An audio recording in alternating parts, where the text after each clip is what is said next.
Puji Tuhan, malam hari ini kita bersua kembali dalam renungan harian Syosyanim. Biarlah lewat kesempatan malam hari ini kita kembali diperkaya dengan kebenaran firman Tuhan yang akan senantiasa menjadi pemandu dalam setiap kehidupan kita semua.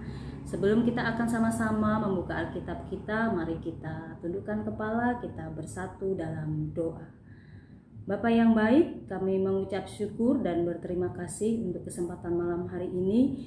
Kembali Engkau hadir dalam hidup kami, hendak memperkaya kehidupan kami lewat janji-janji akan kebenaran firman-Mu dalam kehidupan kami. Kiranya Tuhan kuduskan hati dan pikiran kami agar kami boleh mengambil bagian yang terbaik lewat kebenaran firman Tuhan yang sebentar akan sama-sama kami baca, kami renungkan, dan kami lakukan dalam kehidupan kami.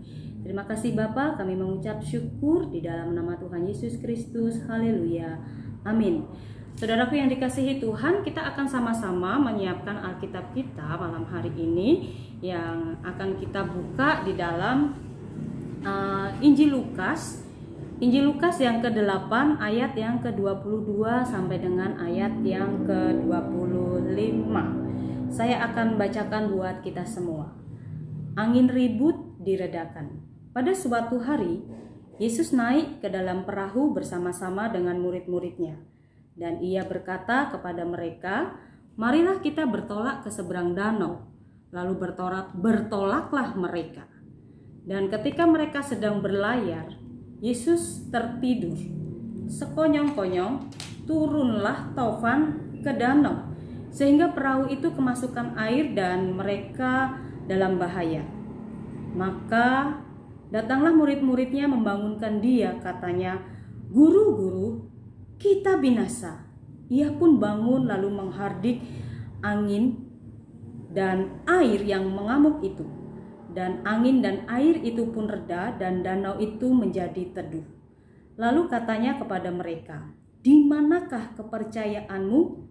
Maka takutlah mereka dan heran. Lalu berkata seorang kepada yang lain, "Siapa gerangan orang ini sehingga ia memberi perintah kepada angin dan air dan mereka taat kepadanya?"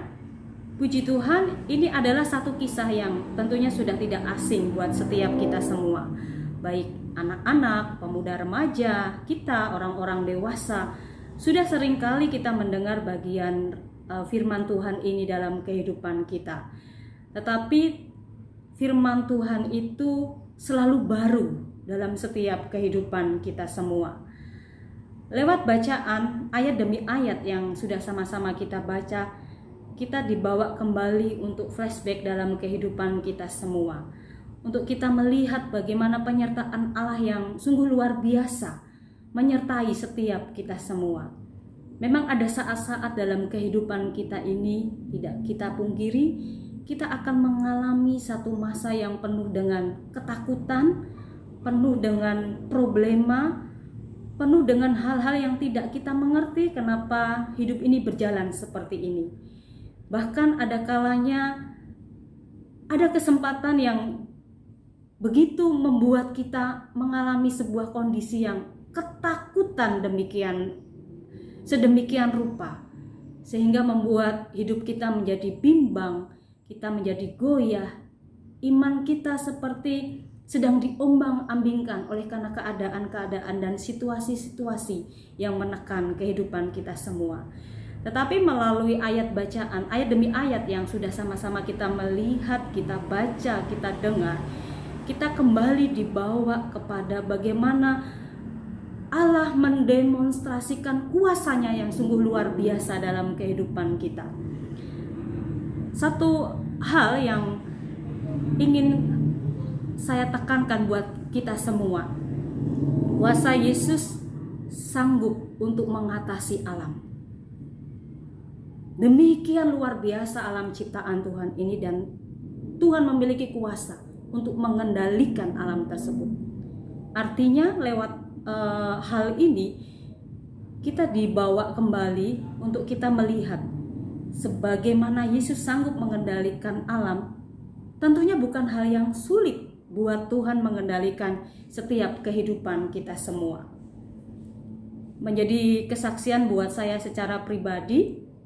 Bulan-bulan Januari sampai dengan pertengahan Maret ini bukanlah hal yang mudah buat saya secara pribadi untuk melalui hari-hari itu. Berbagai macam perubahan kebijakan yang harus dialami di dunia pendidikan menimbulkan pro dan kontra oleh orang tua sebagai stakeholder di sekolah. Jujur itu bukan hal yang gampang buat saya secara pribadi, di mana memiliki tanggung jawab untuk mengelola sekolah yang dipercayakan saat ini. 1 bulan lamanya saya harus migren oleh karena berbagai macam tekanan.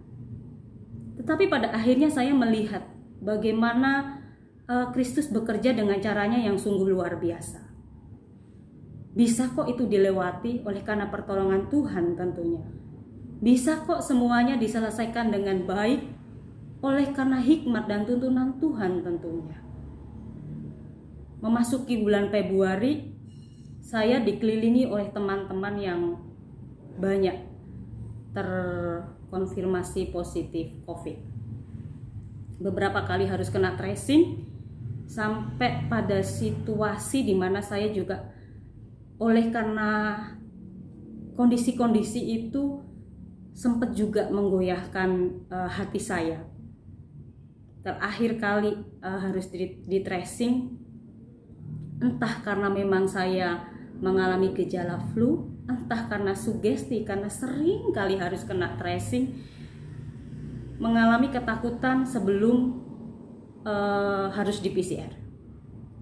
Cuman saya berkata sama Tuhan, kalaupun saya harus terkonfirmasi positif dengan tanpa gejala seperti ini, tentu Tuhan punya maksud ketika saya harus istirahat 2 minggu lamanya di rumah. Ada banyak hal yang bisa saya bangun selama 2 minggu itu untuk memperbaiki kondisi-kondisi hati saya, untuk kembali menilik pikiran saya, untuk kembali mengkaji bagaimana hidup saya selama ini. Yang kedua, kalau Tuhan izinkan saya tetap sehat-sehat saja, berarti memang harus saya selesaikan beberapa tanggung jawab yang belum selesai ini. Singkat cerita, setelah PCR hasil keluar, saya dinyatakan negatif. Itu buat saya secara pribadi bukan hal yang mudah, gitu ya. Berkali-kali di tracing, berkali-kali saya dibawa kepada sebuah pengalaman berkali-kali lolos dari maut. Dan yang terakhir adalah pengalaman bagaimana saya melihat angin berputar-putar di depan mata. Beberapa waktu lalu cuaca cukup ekstrim. Di Pamulang terjadi hujan lebat, hujan angin. Nah, saya melihat sendiri di depan mata saya itu pohon sudah meliuk-liuk. Pohon meliuk-liuk, kanopi sudah lepas. Bahkan saya melihat tenda yang demikian kokoh dengan besi-besi yang kuat itu bisa terlempar sampai di atap lantai 3. Saya kebetulan sendirian ada di ruang depan. Saya melihat itu karpet yang cukup panjang dan besar sudah terbawa angin dan menghempas kaca jendela di mana saya berada saat itu.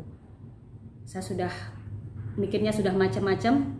Saya berkata, Tuhan, kalaupun harus ada apa-apa di sini, seenggak-enggaknya saya bergabung dengan teman-teman saya. Saya hendak keluar dari ruangan, tetapi angin itu begitu kencang ada di depan mata. Saya harus tarik-tarikan dengan pintu supaya saya berhasil menutup dan angin itu jangan sampai masuk ke ruangan saya. Beberapa detik saya melakukan hal itu dan akhirnya berhasil. Saya kunci kembali dan saya terduduk di situ. Di ruangan kembali saya terdiam seorang diri dan saya diingatkan dengan ayat ini. Bagaimana kuasa Yesus sanggup untuk mengatasi gejolak alam yang terjadi pada hari itu. Untuk itu, pesan firman Tuhan yang akan saya sampaikan buat kita semua, kita tidak bisa lari dari kenyataan-kenyataan yang kita hadapi. Badai boleh datang silih berganti, Tetapi yang pasti, kuasa Tuhan selalu menyertai setiap kita semua ketika kita berpasrah diri kepada Tuhan. Sebagaimana satu ayat yang akan kita sama-sama baca sebelum kita mengakhiri renungan ini dalam doa, kita akan membaca di dalam Roma pasal yang ke-8 ayat 28. Kita tahu sekarang bahwa Allah turut bekerja dalam segala sesuatu untuk mendatangkan kebaikan bagi mereka yang mengasihi Dia, yaitu bagi mereka yang terpanggil sesuai dengan rencana Allah. Ini adalah ayat yang selalu saya ingat. Saya terima ayat ini sejak saya masih remaja. Ayat ini yang selalu saya pegang, bahwa Allah turut bekerja dalam segala sesuatu untuk mendatangkan kebaikan. Bagi siapa? Yaitu bagi saya dan saudara semua yang mengasihi Tuhan.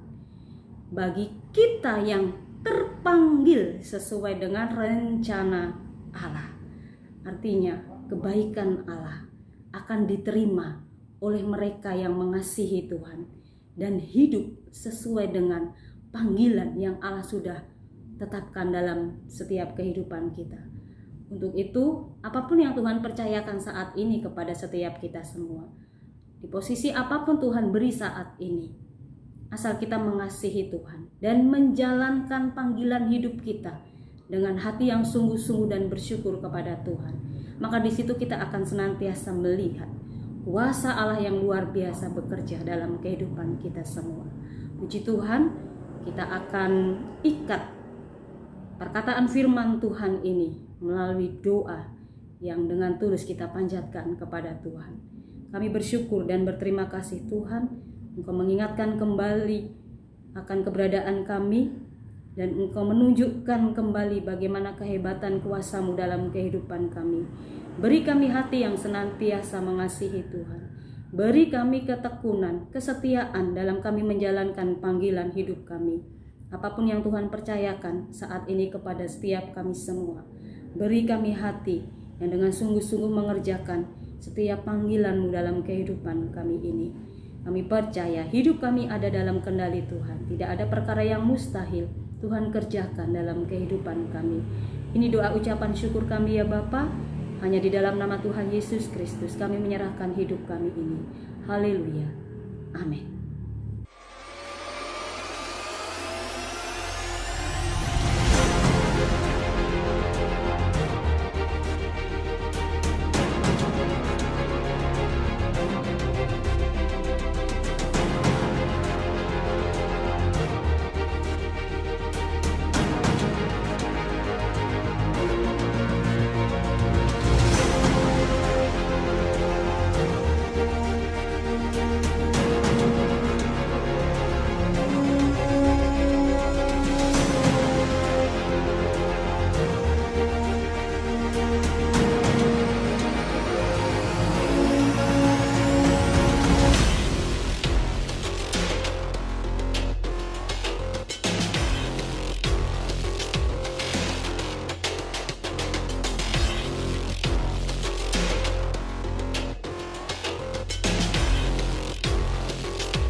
gerejaku adalah rumahku.